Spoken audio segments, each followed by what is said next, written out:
ଆଜିର ଚିନ୍ତାମୂଳକ ପ୍ରବନ୍ଧ। କୌଣସି ଦେଶର ଶାନ୍ତି ପାଇଁ ଓ ତାର ବିକାଶ ପାଇଁ ଏହାର ଜନତା, ରାଜନେତା ଓ ପ୍ରତିବେଶୀ ଦେଶର ସହଯୋଗର ଆବଶ୍ୟକତା ରହିଛି। ବିରାଟ ଏ ଧରିତ୍ରୀ। ଆମେ ମନୁଷ୍ୟମାନେ ଏହାକୁ ଶତସହସ୍ର ଖଣ୍ଡରେ ବିଖଣ୍ଡିତ କରି ପ୍ରତ୍ୟେକ ଖଣ୍ଡକୁ ନାମ ଦେଇଛୁ ଦେଶ। ଗୋଟିଏ ଦେଶ କ'ଣ? ଏହାର ଉନ୍ନତି କିପରି ହୋଇପାରିବ? ଏହି ପ୍ରଶ୍ନଗୁଡ଼ିକର ସଂକ୍ଷିପ୍ତ ଉତ୍ତର ଦେବାକୁ ଗଲେ ପ୍ରତ୍ୟେକ ଦେଶ ନିଜ ବାସିନ୍ଦାଙ୍କ ଦ୍ୱାରା ଗଢ଼ା ହୋଇ ଏହାର ପ୍ରମୁଖ ନେତୃବୃନ୍ଦଙ୍କ ଦ୍ୱାରା ପରିଚାଳିତ ହୋଇଥାଏ ଏବଂ ସହାୟତା ପାଇଥାଏ ଅନ୍ୟ ଦେଶମାନଙ୍କ ଠାରୁ, ଯେଉଁଥିରେ ଏହାର ପଡ଼ୋଶୀ ଦେଶ ସବୁଠାରୁ ଉପରେ ଥାଏ। ଏହି ତିନୋଟି କ୍ଷେତ୍ରରେ ବିକାଶ ହୋଇପାରିଲେ ଦେଶଟି ଆନ୍ତଃରାଷ୍ଟ୍ରୀୟ ଓ ଅନ୍ତଃରାଷ୍ଟ୍ରୀୟ ସ୍ତରରେ ଉନ୍ନତି ଲାଭ କରିପାରିବ। ଗୋଟିଏ ଦେଶ ଉନ୍ନତ ହେବା ପାଇଁ ପ୍ରଥମେ ଲୋଡ଼ା ଏହାର ଜନତାର ସହାୟତା। ଦେଶବାସୀ ନିଜ ଭିତରେ ଶାନ୍ତି, ମୈତ୍ରୀ ଓ ଭ୍ରାତୃଭାବକୁ ଉଜ୍ଜୀବିତ ରଖିପାରିଲେ ଦେଶ ସବୁ କ୍ଷେତ୍ରରେ ଉନ୍ନତିର ଶୀର୍ଷରେ ପହଞ୍ଚିଥାଏ। ଅପରପକ୍ଷରେ ଦେଶର ଜନତା ସ୍ୱାର୍ଥପର, ନୀଚମନା ହୋଇଗଲେ ସେମାନଙ୍କର ଏକତା ଭଙ୍ଗ ହୁଏ। ଫଳରେ ଦେଶ ଉନ୍ନତି ପଥରେ ଆଦୌ ଅଗ୍ରସର ହୋଇପାରେ ନାହିଁ। ଦେଶର ପ୍ରକୃତ ଶକ୍ତି ଅଛି ଏହାର ଶତସହସ୍ର ଜନତାଙ୍କ ମଧ୍ୟରେ। ଏହି ତଥ୍ୟଟି ଜନତା ଜାଣିପାରିବା ଦରକାର। ଏହାଦ୍ୱାରା ସେମାନେ ସଚେତନ ହେବା ଉଚିତ ଏବଂ ଦେଶଭକ୍ତିକୁ ନିଜ ଜୀବନର ଧ୍ରୁବ ବ୍ରତ ବୋଲି ମାନିନେବା ଉଚିତ। ଜାତୀୟ ସଂହତି ଓ ଦେଶାତ୍ମବୋଧର ଏହିପରି ଅନେକ ଉଦାହରଣ ଅଛି। ଆମ ମଧ୍ୟରେ ଏକତା ଥିବାରୁ ଆମେ 1965, 1971 ଏବଂ 1999 କାରଗିଲ ଯୁଦ୍ଧରେ ବୈରୀ ଉପରେ ବିଜୟ ଲାଭ କରିଥିଲୁ। ଅପରପକ୍ଷରେ ଦେଶର ଜନତା ଭ୍ରାତୃବତ୍ସଳ ଓ ପରୋପକାରୀ ନ ହେବାରୁ ଆମେ ଅନେକ ହିଂସାକାଣ୍ଡ ଦେଖିବାକୁ ପାଇଛୁ। ନିକଟରେ ଗୁଜରାଟର ଗୋଧ୍ରାଠାରେ ଘଟିଯାଇଥିବା ଘଟଣା ଏହାର ଜ୍ୱଳନ୍ତ ନିଦର୍ଶନ।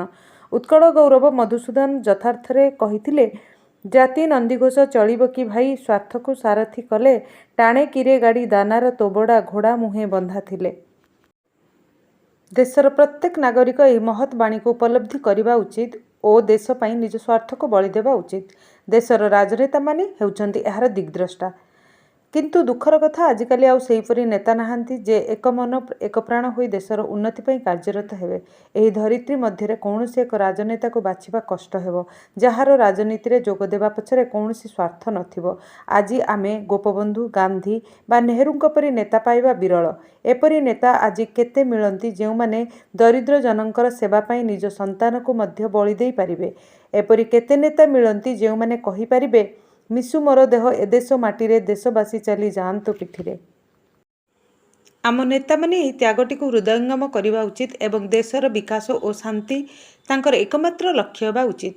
ଯେଉଁ ଦେଶରେ ଏପରି ନେତା ବାହାରିଛନ୍ତି ସେହି ଦେଶ ଆଜି ଉନ୍ନତିର ଶୀର୍ଷରେ ଅଛି। ଉଦାହରଣ ସ୍ୱରୂପ ଆମେରିକା ଓ ଜାପାନକୁ ନିଆଯାଇପାରେ। ନେତା ସଚେତନ ହେଲେ ଦେଶର ଉନ୍ନତି ସୁନିଶ୍ଚିତ। ଆନ୍ତଃରାଷ୍ଟ୍ରୀୟ ସ୍ତରରେ ଶାନ୍ତି ଓ ବିକାଶ ପାଇଁ ପ୍ରତ୍ୟେକ ଦେଶକୁ ତାହାର ପଡ଼ୋଶୀ ଦେଶ ଉପରେ ନିର୍ଭର ହେବାକୁ ପଡ଼େ। ପ୍ରତିବେଶୀ ଦେଶଟି ସହଯୋଗ କଲେ ଦେଶ ରାଜନୀତି, ଅର୍ଥନୀତି, ଯାତାୟାତ, ରପ୍ତାନି ଇତ୍ୟାଦି ଅନେକ ମହତ୍ତ୍ୱପୂର୍ଣ୍ଣ ବିଷୟରେ ସୁବିଧା ପାଇଥାଏ। ଆହୁରି ମଧ୍ୟ ପଡ଼ୋଶୀ ଦେଶ ଯୁଦ୍ଧଠାରୁ ଦୂରେଇ ରହିଲେ ଦେଶଟି ଶାନ୍ତି ପଥରେ ବିନା ପ୍ରତିବନ୍ଧକରେ ଅଗ୍ରସର ହୁଏ। ଏଣୁ ଗୋଟିଏ ଦେଶର ସମ୍ପୂର୍ଣ୍ଣ ଭାବେ ଉନ୍ନତି କରିବାକୁ ହେଲେ ଏହି ତିନୋଟିର ଅର୍ଥାତ୍ ଜନତା, ରାଜନେତା ଓ ପ୍ରତିବେଶୀ ଦେଶର ସମ୍ମିଶ୍ରିତ ସହଯୋଗ ଅତ୍ୟନ୍ତ ଆବଶ୍ୟକ। ଏହି ତିନୋଟି ମଧ୍ୟରୁ କୌଣସି ଗୋଟିଏ ମଧ୍ୟ ଊଣା ପଡ଼ିଥିଲେ ଦେଶର ବିକାଶ ହୋଇପାରେ ନାହିଁ। ଅପରପକ୍ଷରେ ଏହି ତିନୋଟିର ସୁସଙ୍ଗରେ ଦେଶଟି ସଫଳତାର ଶୀର୍ଷରେ ପହଞ୍ଚିପାରେ। ଗୋପବନ୍ଧୁଙ୍କ ନିମ୍ନବାଣୀ ଦିନେ ନିଶ୍ଚୟ ସତ୍ୟରେ ପରିଣତ ହେବ।